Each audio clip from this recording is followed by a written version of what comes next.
Welcome, foolish mortals, to Disney Coast to Coast.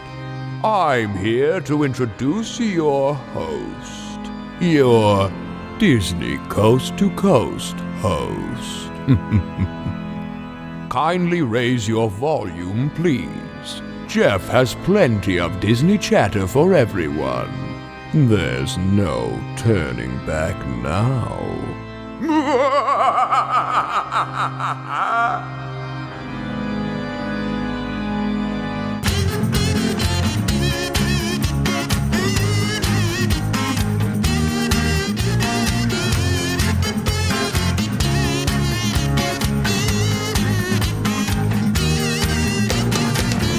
Hey folks, and welcome to Disney Coast to Coast, the ultimate unofficial Disney fan podcast. I'm Jeff DePauli, and today on the show I have my friend AJ Dana joining me. Not the first time folks have heard you on the show. If you listened to last week's episode, the Haunted Mansion episode, there was a certain ghost host at the beginning of that episode, and that was you. Yes, indeed it was. Thank you so much for having me back on the show, and this time alive instead of dead, shall we say. Yeah, so now a lot of people actually asked if it was me because I do voiceover as well, and I was like, nope, that is not my register. I'm like the higher Mickey Mouse guy, so when it comes to the lower ghouls, I go to you. So, well, thank you. Yes, so thanks for being here. We're going to be talking about the Haunted Mansion celebrating 50 years of retirement unliving party that they threw, which is honestly a terrible title, but let's jump into that conversation right now.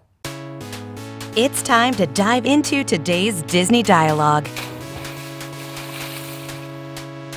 Okay, AJ, now we actually talked about this event before it happened, and I was very much not interested in the event. In fact, I had no desire or interest to doing an episode about this. That was my initial intention, and then I saw some of the video coming out of this event.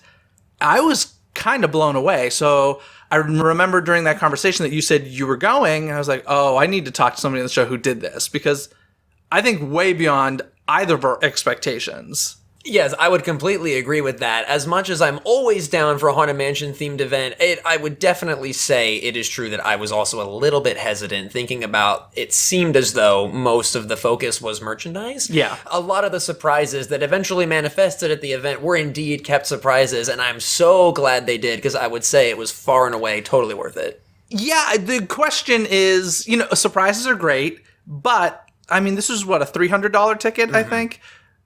There have been situations where Disney has overpromised, I would say, when it comes to these sorts of events. So I was not in a rush to buy a $300 ticket, which is why I did not. But if I knew the amount of live performance stuff, which is my jam, like that's the stuff I get excited about, I'm not saying I would have necessarily, put out the money for it, but I would have been much more interested in trying to find a way to get there if I had known. Because it was way more than food and merch. Way more. Oh, yeah, way more. And let's face it, there have been a lot of Haunted Mansion parties. In fact, I produced one more recently for Midsummer Scream, but, way cheaper and obviously not officially Disneyland. But sometimes the unofficial stuff ends up being better than the official.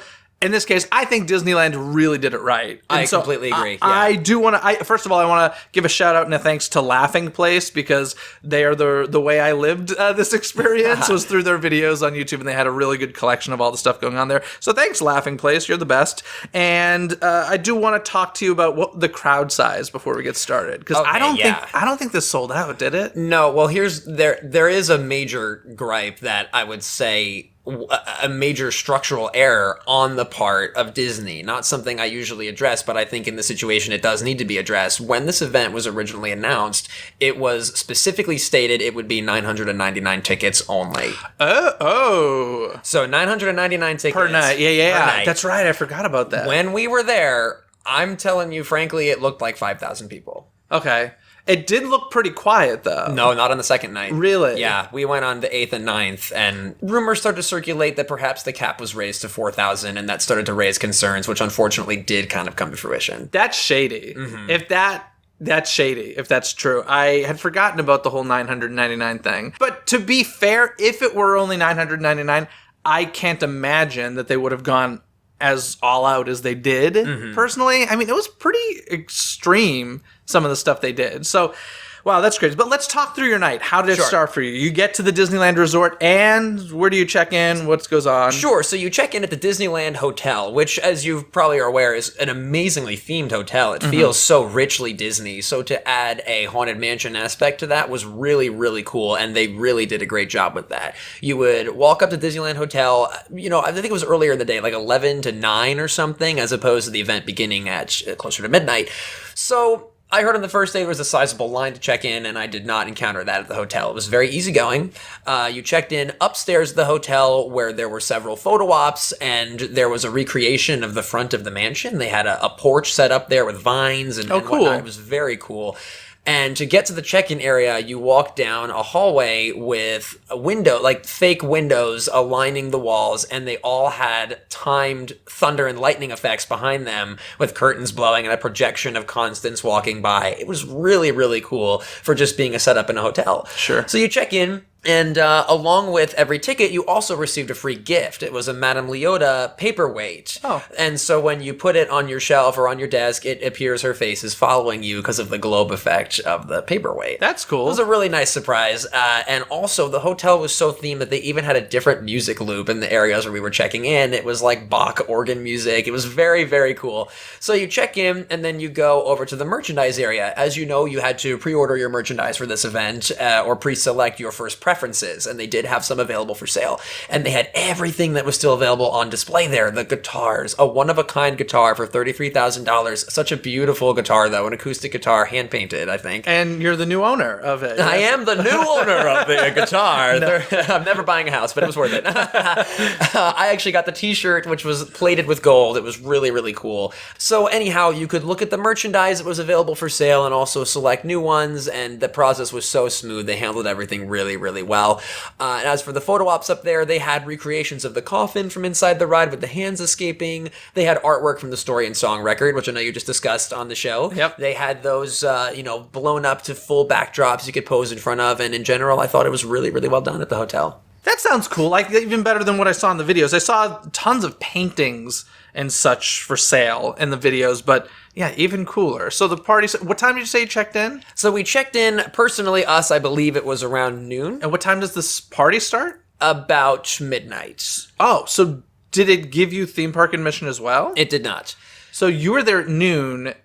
Potentially, if you didn't have an annual pass or buy tickets to the park, you're just hanging out. So as a matter of fact, we don't. We had bought a hotel nearby so that we wouldn't have to drive home to Burbank around 4 in.the morning. So what we did was we checked in at the Disneyland Hotel to get our merchandise and then went back to our hotel to take a nap before the event. Okay. Wow. Okay. Wow. This is a crazy event. I love this. Bring back the 24-hour days, though. This overnight event made me want a 24-hour day again. It's been quite a few years at this point. Okay, so you check in, you go to the hotel, you take your nap, you show up at Disneyland at what time? At 11:30, the line officially begins outside of the gates in the Esplanade. Okay, and what's the first thing you do when you go inside? So the first thing was Main Street. Sorry, I'm going to interrupt you for a second. No problem. So the park was closed at this point. Yes. As you guys entered, the park was closed.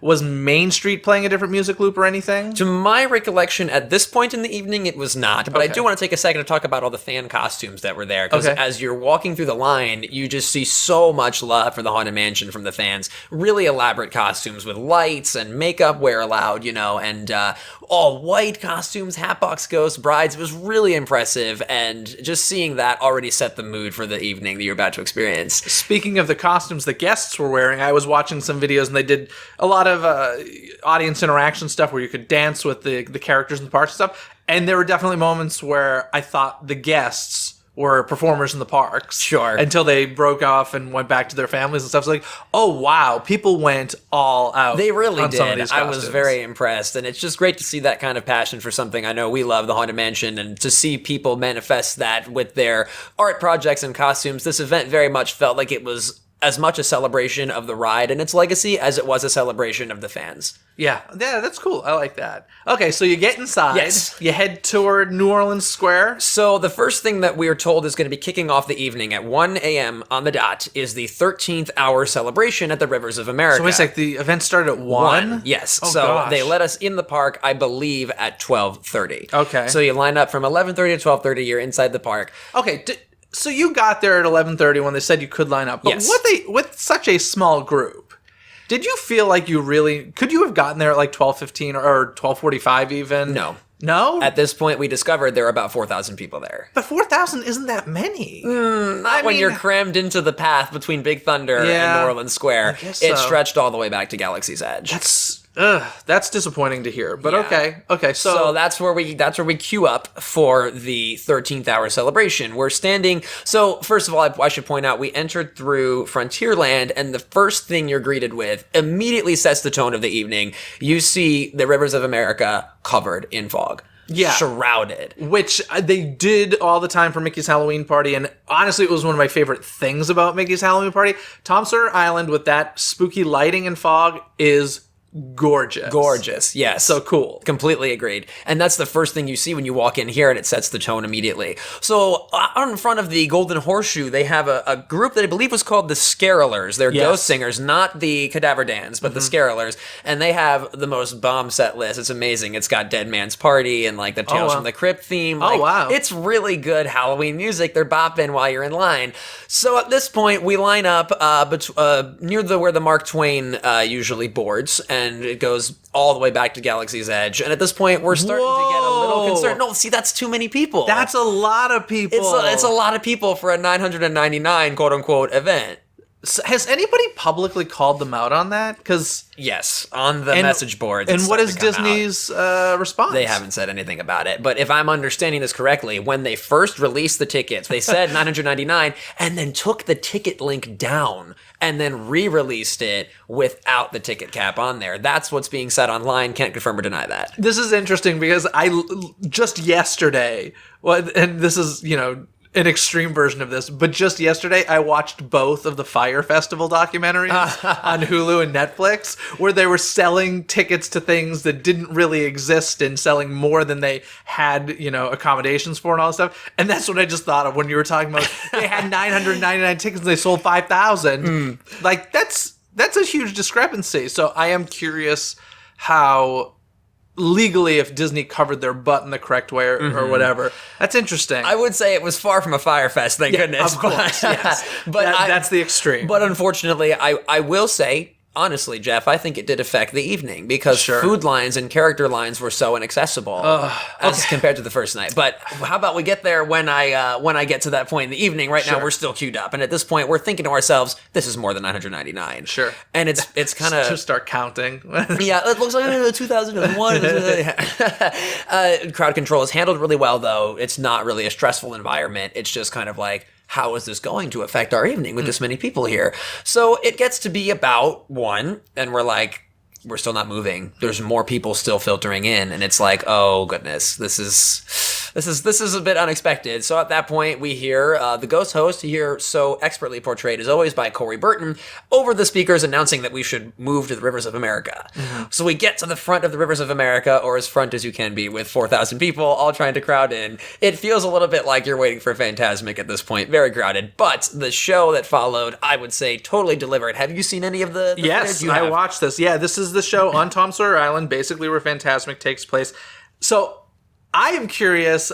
I noticed it starts with the caretaker coming It out does, with the yes. lantern, which is great. But there's some I think it was pre-recorded dialogue. Also by Corey, I'm guessing. Oh, that I It don't know. certainly sounds like him. Oh, I didn't notice that, but I was wondering, is this the first time we've ever heard the caretaker speak? So I was thinking the exact same thing, and to my understanding, I would say it is. Yes. That's interesting in and of itself to Yes. me. There are a couple things that happened because I was like, is this the first time we're seeing the caretaker speak? And number 2, Madame Leota is part of this. as And I a was like, full-bodied character. is this the first time we're seeing Madame Leota as a full-bodied character? And here's the thing. I don't know the answer to those questions because there's so much Haunted Mansion content, whether it's comics or old records or whatever. Sure.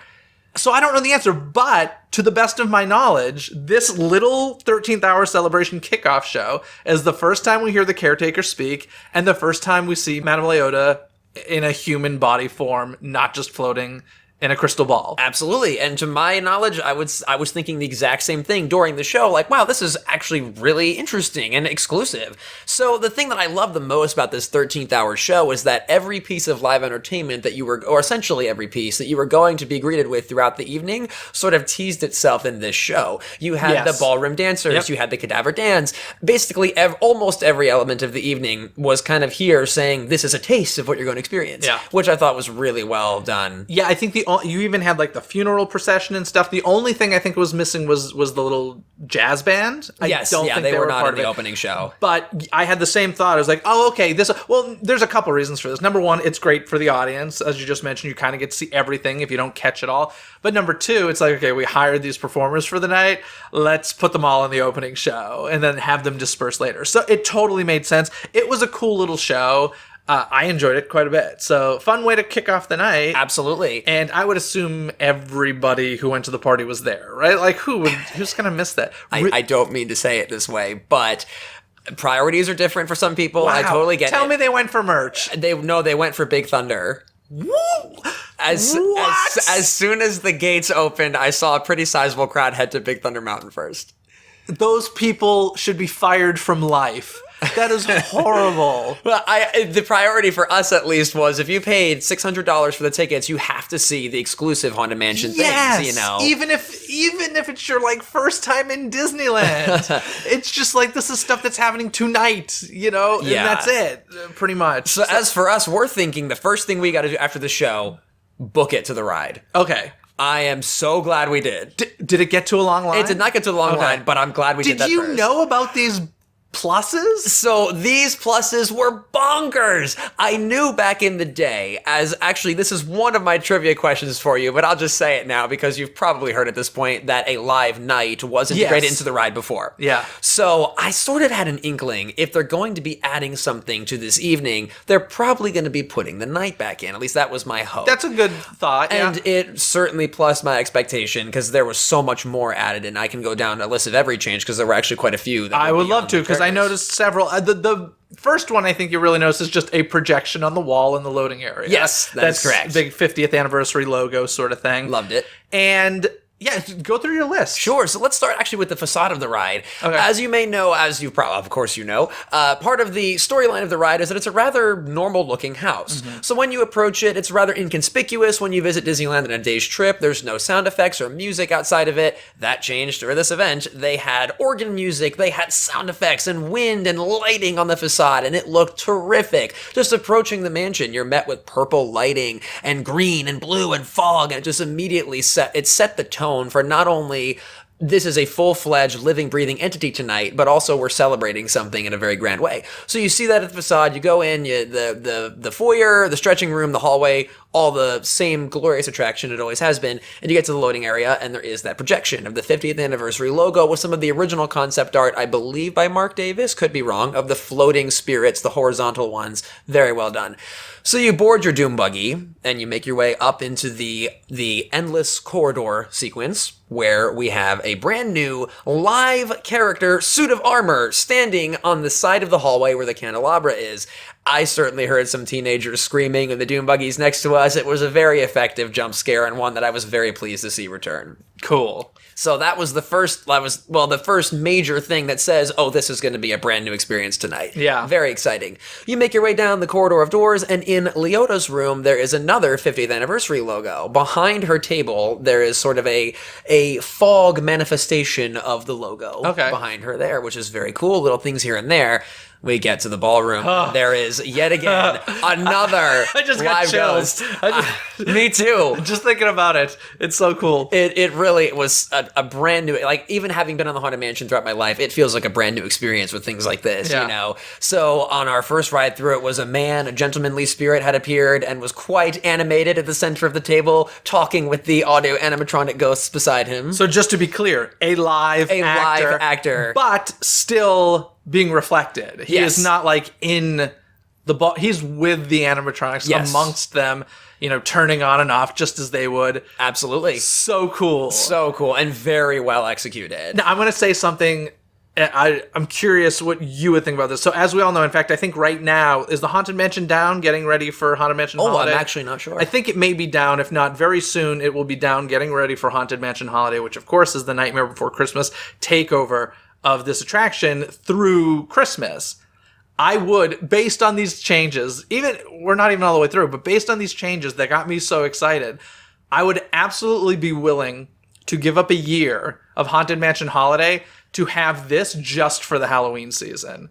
Like 1,000%. I loved these touches. And obviously, they're paying actors to do it, so they're not going to do it all day long.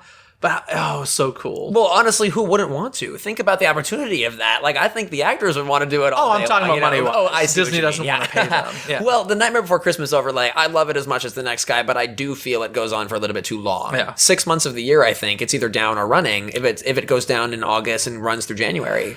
Yeah, it's a good 4 to 5 months, I would say. It's a good chunk. So yeah, so I always welcome changes like this. I would love to see them implemented at Halloween time, but since it's rather unlikely, I certainly enjoyed it to the fullest while we were here. Yeah. I'd also like to give props to not only the gentleman in the ballroom, but also a lady who swung in later in that middle seat and was primping herself and pointing up at the guests going by, the doom buggies. Gosh. It was very unique and very, very well done. And also in this room, the cake that the old woman is blowing the candles out on had a 50 stuck in the candles. That's awesome! Great.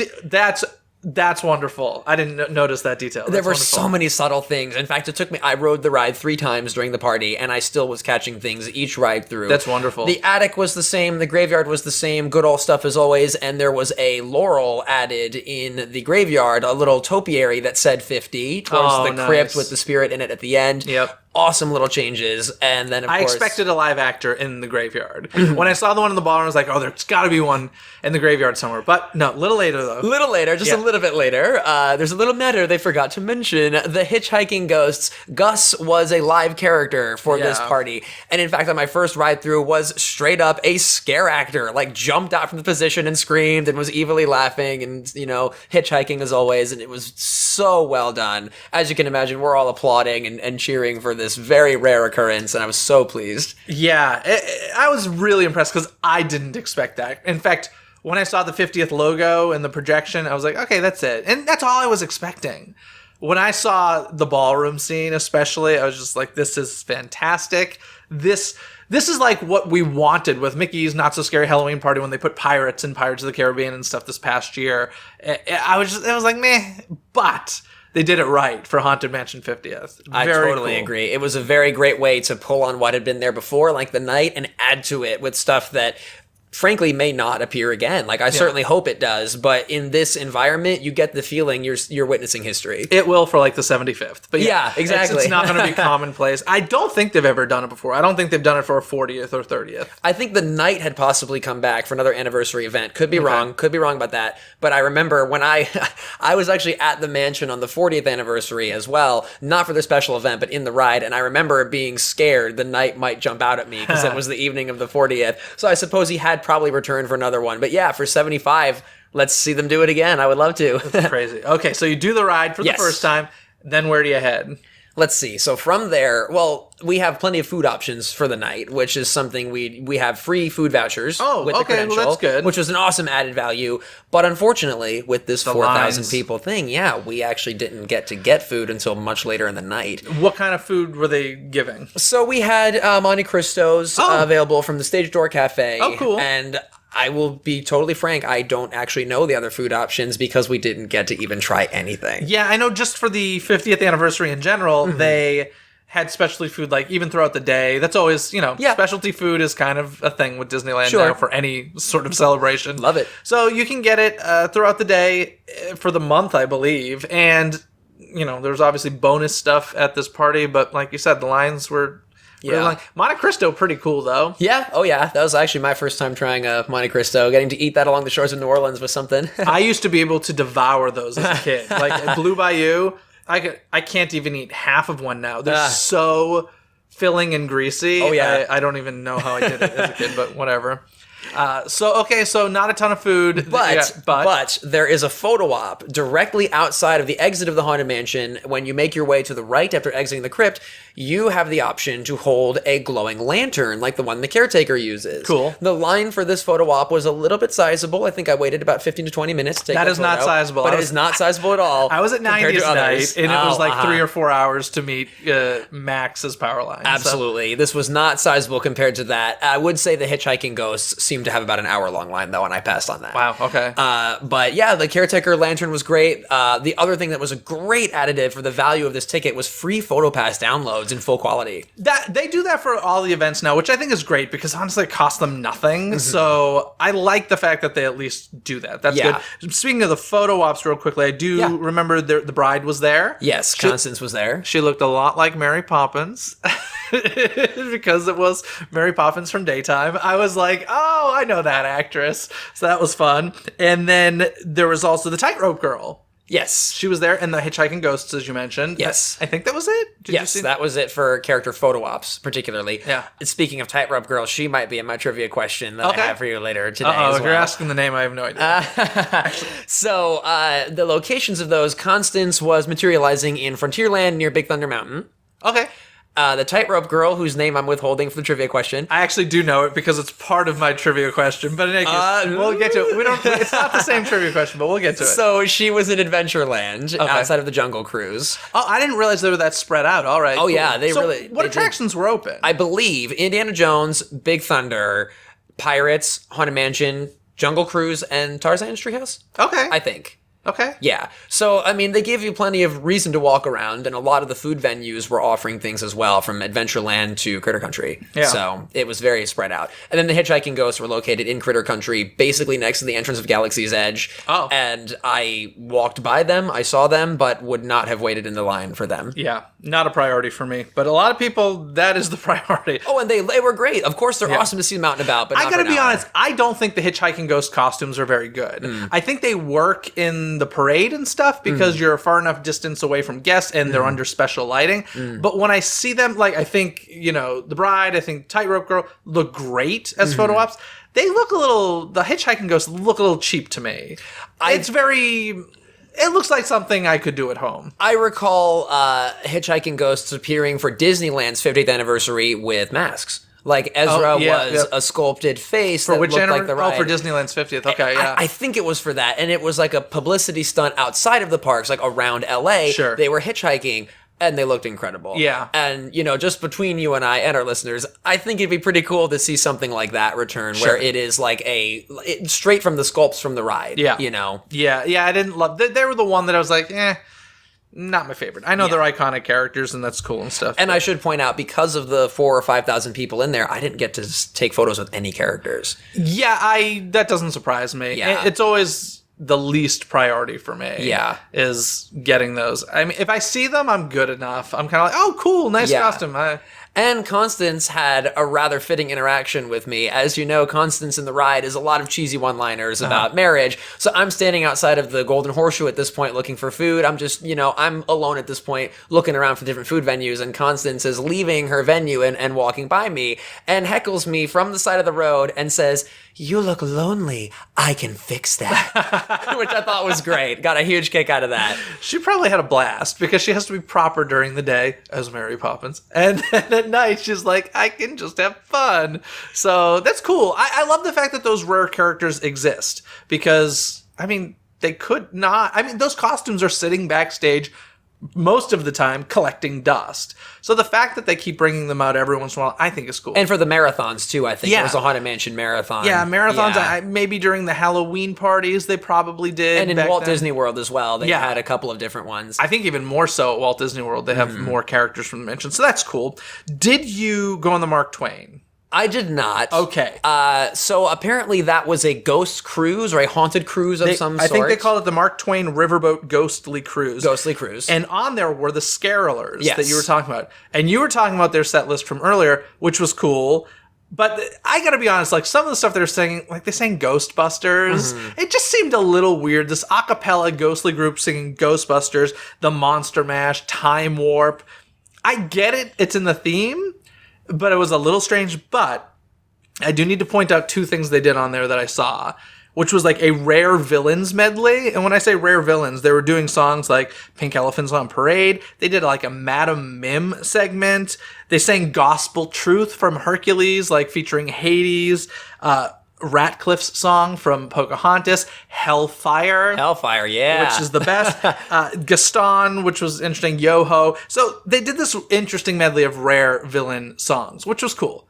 And then they topped it off when people were, loading off the Mark Twain, a Hocus Pocus tribute. Wow. Starting with Come Little Children and ending with I Put a Spell on You. Fantastic. And I was like, oh, boom goes the dynamite. Like, that's awesome. Oh, totally. 100% agreed. I do regret that I did not get to see that, but again, it was a time thing. The Mark Twain is a bit of a long journey when throughout this evening, there were set show times for things. Like the Cotillion was, say, at 2:30. So they did have a schedule. 3. They did. We had maps with the schedules, very delicately printed, elegant maps. So as much as I love those singers and their awesome set lists, it was a little bit too much time to put aside for one attraction. Sure. I did that recently, 90s night. Same thing happened to me. I didn't do the Mark Twain. I actually regretted it because I heard some really cool stuff happened on there. But when they did Hocus Pocus, I was just like, boom, I'm done. Awesome. Fantastic.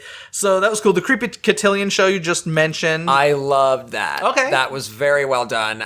So something that kind of I got a kick out of is, you may remember the Family Guy Star Wars specials they did. Oh, yeah, I remember them. I didn't see them. Well, there was a bit in there when it's the Cantina Band and they're playing that song, Yeah. and they finish the song and the lead singer goes, all right, got any requests? Hey, play that one song again. Okay, cool. And they play the same song. Sure. So, of course, if the ballroom dancers from the Haunted Mansion are materializing, what song do they dance to? Grim Grinning It's Ghost. the Grim Grinning Ghost organ rendition from the ride. Yeah. So it was very cool to see that sequence replicated so well in real life. And about halfway through the show, I should point out also what I was wearing to this event. I had a black velvet jacket that I was wearing, looked a little bit fancy for reasons of necessity. I had lost my black denim jacket the day of and was like, I guess I should wear this slightly fancier thing to keep me warm. But the ballroom ghosts took note of that. And about halfway through the show, I got pulled up to dance with them, which was so fun and definitely a great way to integrate audience participation in a show. Everything looked awesome. Loved that very much. But I would say the showstopper of the night was absolutely the funeral march to the Swinging Wake. Okay, I couldn't believe that. First of all, I get that there are coffins and death in the Haunted Mansion, but the amount of like rolling caskets through Disneyland was like slightly disturbing. I was like, this is a little more than I would expect, but legit. There was a funeral procession through Frontierland to a location along the rivers of America to put on this show. And I'm just going to jump ahead real quickly with this because they had a person in the casket. They did. So this is what it was. It was the caretaker. It was the caretaker. And I was wondering, was there anybody in there? No, they wouldn't roll somebody through Frontierland in a casket. First of all, that's my worst nightmare. As like a claustrophobic person, being buried alive is not something I ever want to go through. The actor who, I hope he got stunt pay, is all I'm saying. Because they legitimately, this wasn't like, there wasn't a thing where he could have snuck in just to pop out. He was rolled through Frontierland, lying in a casket, and then about, I don't know, a little bit into the show, popped out. But he was probably in there a good 10 minutes or so. I would assume so as well. I was like, wow, that takes a lot of, that takes courage, Not my cup of tea, but yeah. So that was the one featuring the Dixieland Jazz Band. It was.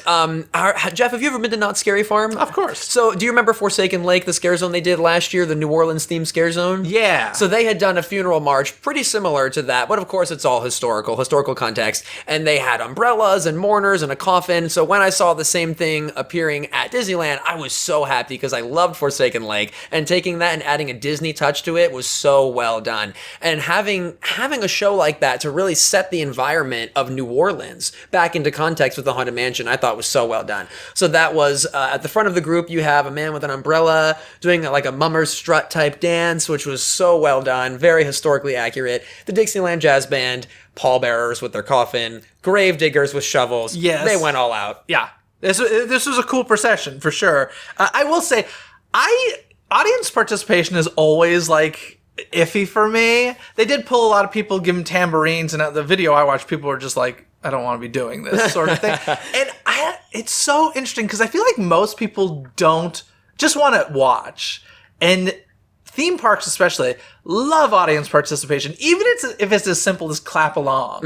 I'm like, people just don't want to. Yeah, I think we're entering that time when it's all about whipping out your phone and filming it. And that was the thing I did. Yeah. Well, I did see even the thing that you danced in. What was that called? The cotillion. The cotillion, yeah.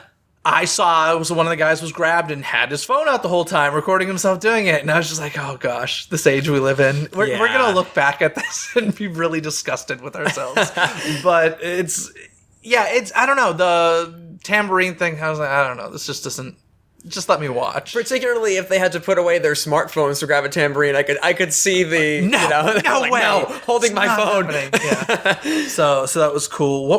Another area that they used was the balcony that overlooks in New Orleans Square, overlooking the rivers of America. Yes, they did. That was home to the Cadaver Dans, who sounded and looked great as always. But I think we need to talk about this Madame Leota show for a second. Okay. So the Madame Leota show was pitched as a show on the Showtime Guide. Okay. I would say it was about a third of the length of the other ones.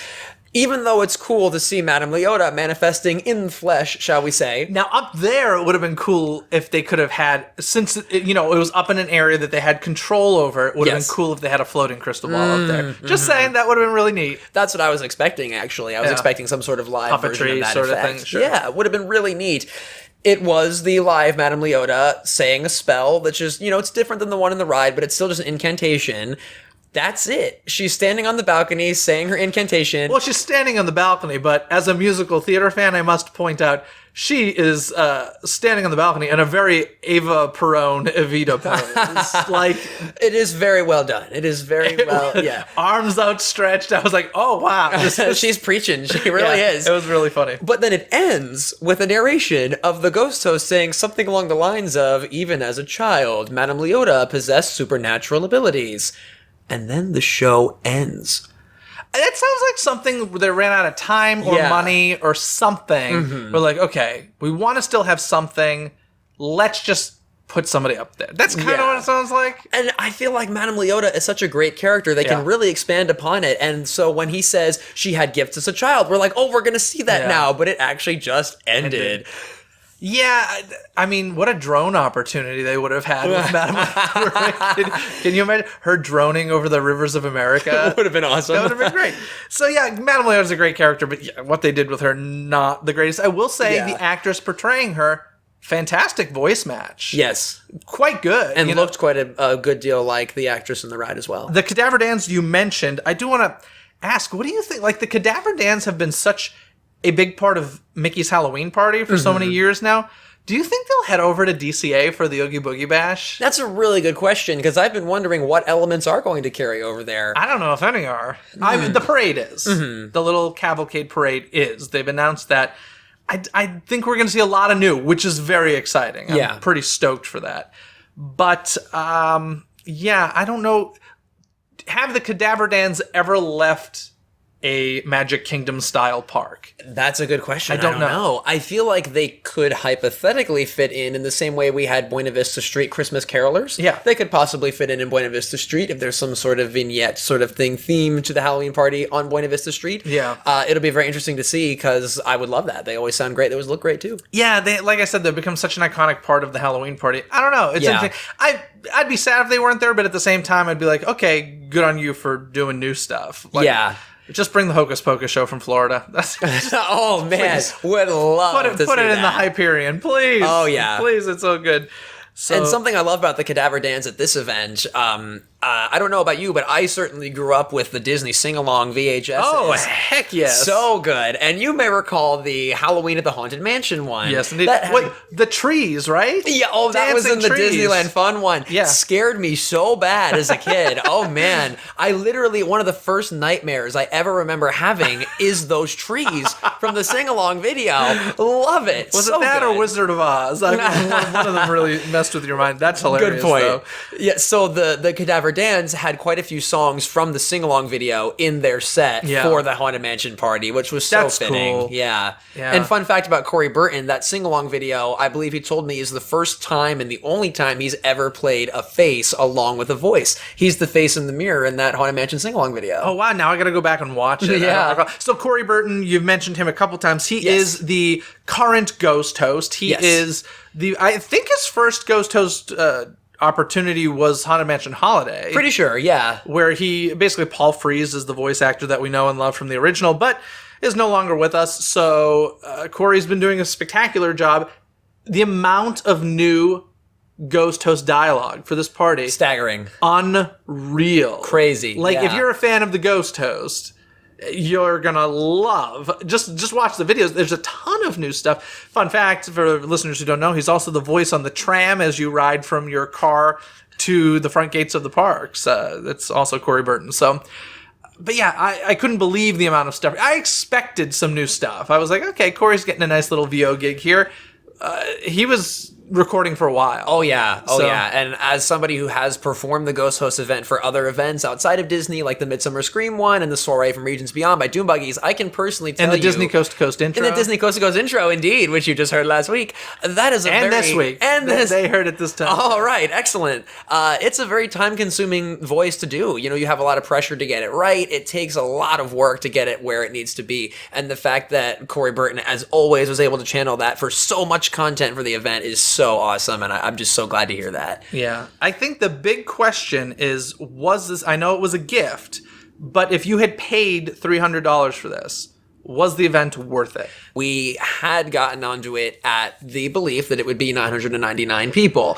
That being said, not to sound like snobbish or anything or entitled, we're still kind of a little bit burned by the misleading advertising there because of how much we had to miss because of that. I am curious if it was misleading or if it was an assumption, like you said, at one point it said that, but then they took it down and then put it back up. Yeah. So it sounds like there might have been some assuming going on, but I don't know. Yeah. It's like one person had said it within the company, and then another one was like, actually, no, we're not going to do that. Yeah. But it was too late because they had already pressed the button that said send that information. Yeah. But that being said, when you look past that element, I would say absolutely 100% worth it just for the stuff inside the ride. And imagine the live entertainment too. I would gladly do it again. It's interesting because as cool as this event was, I always have a hard time paying for a special event that costs double the price of spending the entire day in the park. Sure. Like, I get that it's a limited time thing, but that's pricey. And I also, my mind when it comes to tickets for stuff always goes to theater. Mm-hmm. And I'm like, okay, this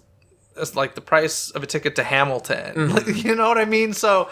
I don't know. My ticket to Hamilton was much more than this. Okay, yeah, I still haven't seen Hamilton, but yeah, so I don't know. 300's a lot.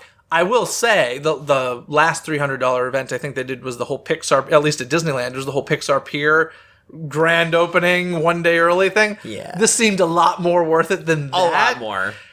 But I mean, 90s night, I think I paid around $150, and that was a really fun, awesome, cool night. And it's basically just the price of a day ops ticket, so it's like you're getting a good value with that. I was a little concerned it would end up being disappointing, and thank goodness, absolutely was not disappointing. I am a little curious about one thing. So with something like 90s night or these Disneyland After Dark events, so the event starts, I think it's like 7 p.m. or 9 p.m. I think is when they start. But we're allowed in the park starting like 5 or 6 p.m., 4 hours early-ish. Mm-hmm. Did you get that at all with this event? No. Ooh.